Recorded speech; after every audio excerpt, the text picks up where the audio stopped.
You are watching the press preview, a first look at what's on the front pages as they arrive. It's time to see what's making the headlines with Daily Express columnist and broadcaster Carole Malone and Allison Morris from the Belfast Telegraph. They'll be with us from now until just before midnight. So let's see what's on some of those front pages for you now.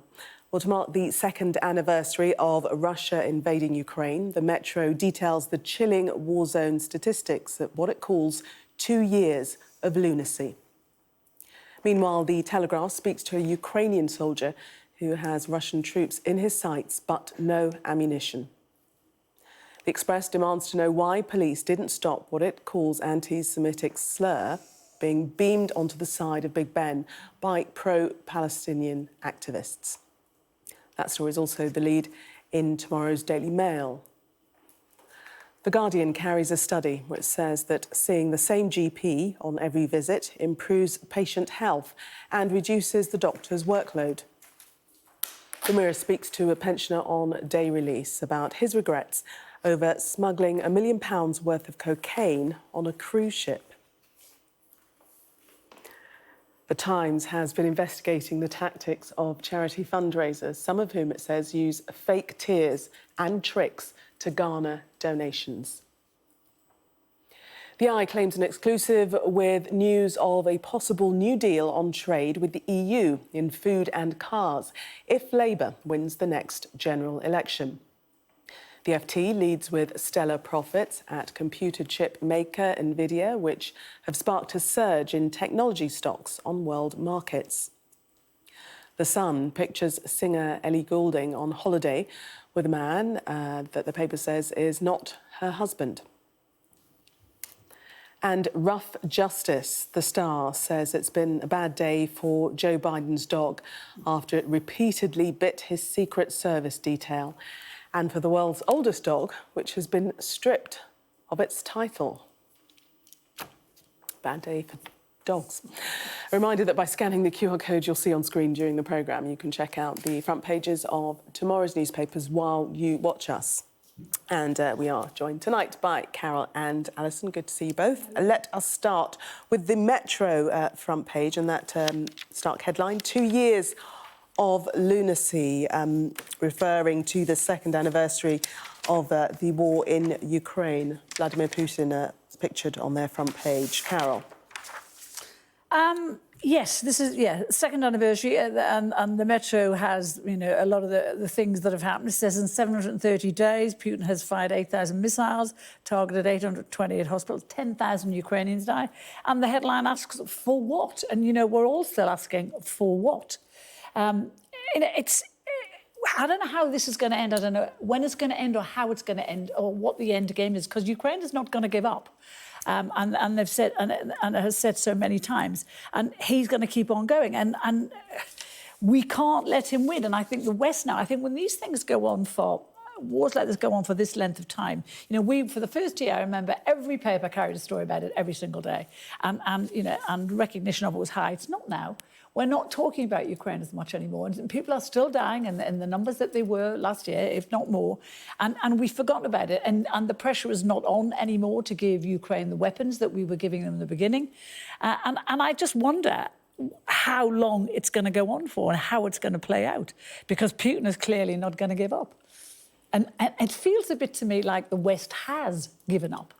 I don't know. Alison, your thoughts? Well, when this war first started, we were told it was going to be over really quickly, that this is going to be, a very quick war, that Ukraine was obviously being armed to the tens of millions worth of weapons and training that was being given to them by other Western countries. It hasn't. And 2 years on, I think it's quite clear now that if neither side are backing down, then all you can do is fight to annihilation. And at some stage, there has to be some diplomacy. Can you negotiate with someone like Putin?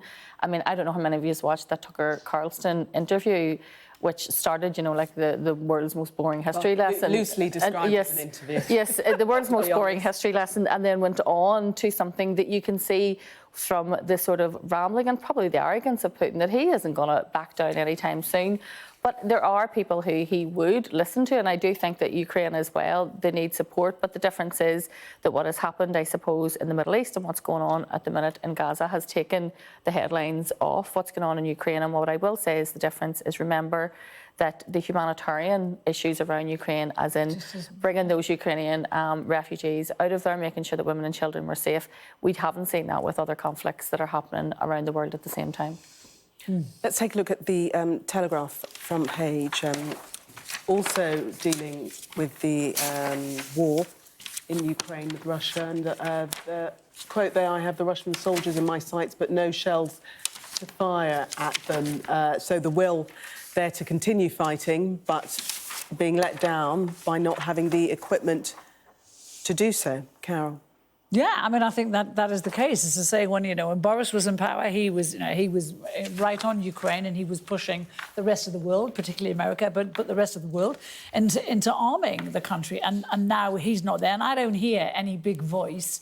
Europe had to be pushed into giving them weapons in the first place, and I just don't hear any big voice now. And these people are fighting a war. It's like we always said if there was another war anywhere, it would not be a hand-to-hand war because of technology and all the rest. This is a hand-to-hand war. This is people fighting on fields, with guns and shells.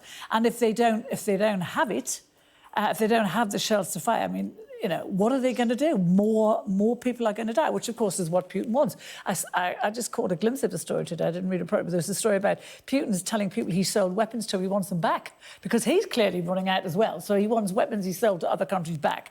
But you've got to feel sorry for Ukrainians. They did nothing. Russia marched into their country for no reason other than Putin wanted it. And here they are having to fight. And they won't give up, They have a spirit the like of which I have not seen since the Bosnian War. Just think since the beginning of time, trying to fix wars by continually throwing more and more weapons at different countries and saying, here are a lot more missiles. Now, if you have bigger missiles than that guy, that you'll win. This hasn't happened. It's 2 years on. I think that at some stage we need to see, and I know a lot of this is to do with NATO and what was allegedly happening in terms of Ukraine's membership of NATO and all of that, but I do think that there is a time when someone, and I don't know who, in terms of the influence around the world, needs to say, we could fire shells at each other from now till the end of time, and it's not going to end this conflict.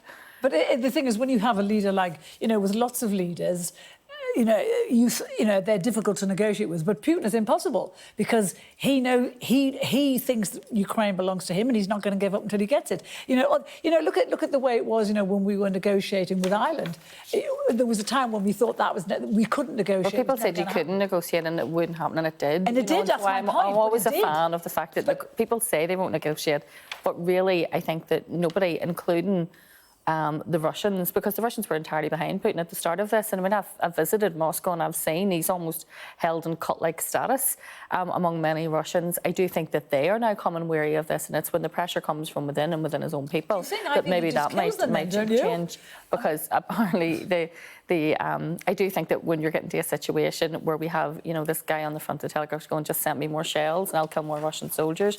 But yet we're 2 years in, that hasn't, they had millions and multi-millions of pounds worth of weapons sent to them at the start of this war, and it hasn't ended up. Yeah, no, it hasn't shifted, and as you say, expected to last a couple of days, and we're on the second anniversary.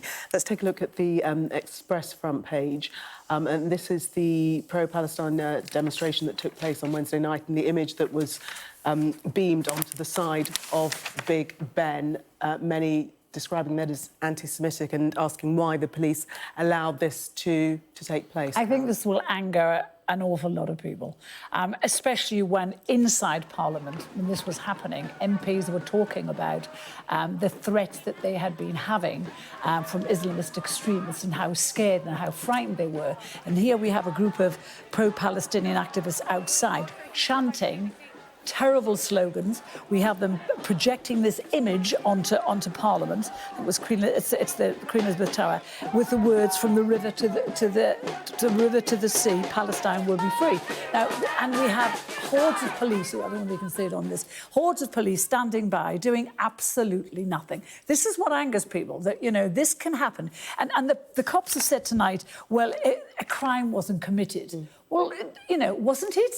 this is anti-Semitic. This offends the Jewish people in this country, and this, if anything, could be classed as a hate crime. This could, and yet police are doing nothing, and we wonder why MPs are being threatened on a daily basis by Islamists. They're saying they are. We're wondering why parliamentary procedure has been tampered with because MPs are frightened, and it's because neither the cops nor the government are doing anything about it. For a long time now, not just this country, but in Europe, we have ignored the threat, and this is what's happening. But Alison, the police are saying that it's not a criminal offence.